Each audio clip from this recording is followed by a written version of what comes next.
can you reverse engineer this and do this on your own to yourself? Absolutely yes. Big, gigantic yes.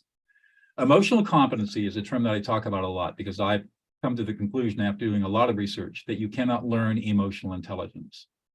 Emotional intelligence is a test of a type of social intelligence that Jack Meyer and John Mayer and Jack Solovey called emotional intelligence back in the early 1990s. And what I teach is emotional competency, which consists of 3 skills: emotional self-awareness, emotional self-regulation, and cognitive and affective empathy.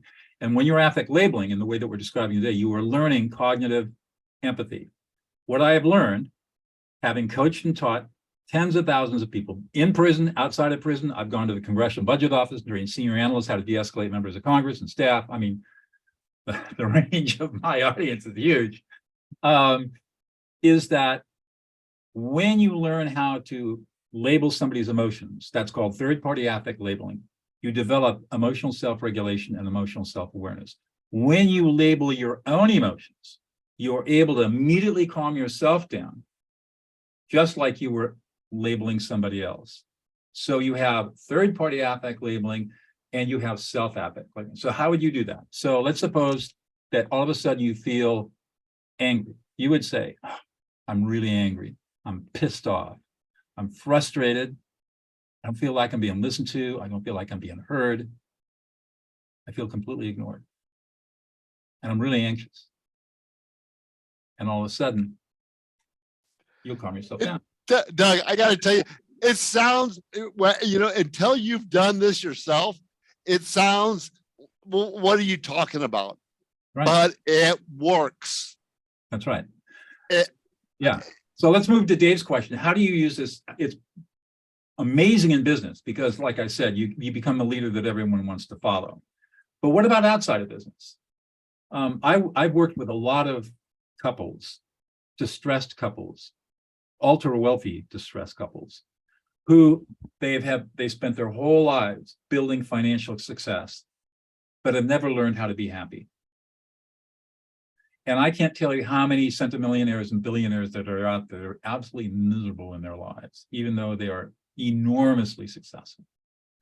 And the first thing I get them to do is to start learning how to listen to each other's emotions. And so when their partners come to me, they all come to me, and when they start learning these lessons and they start really listening to each other, everything changes overnight. They are able to reconnect with their estranged kids. They're able to build instant intimacy and love and connection with their spouse or their partner. With their friends and parents and siblings, they're able to build deeper connections than they've ever had before. And most of the people around them who've never been had the training have no clue what's going on. All they know is that they feel deeply heard and validated by this person that they've known for years, and it makes them feel good, and it makes them want to reach out and reconnect. Doug, I got to say this though. I've been practicing this, and it works at home with my family. And I'll give you an example of it. It was, I can't believe you're canceling this vacation. I spent hours and hours and hours planning it and doing it and paid for it, and now you can't go. And that was exactly the conversation that was happening. And I said, you're angry. And started going down the process. And as soon as it calmed down, then we could figure out, okay, what do we do next? But when they're up at this level, you cannot discuss anything. Right, exactly.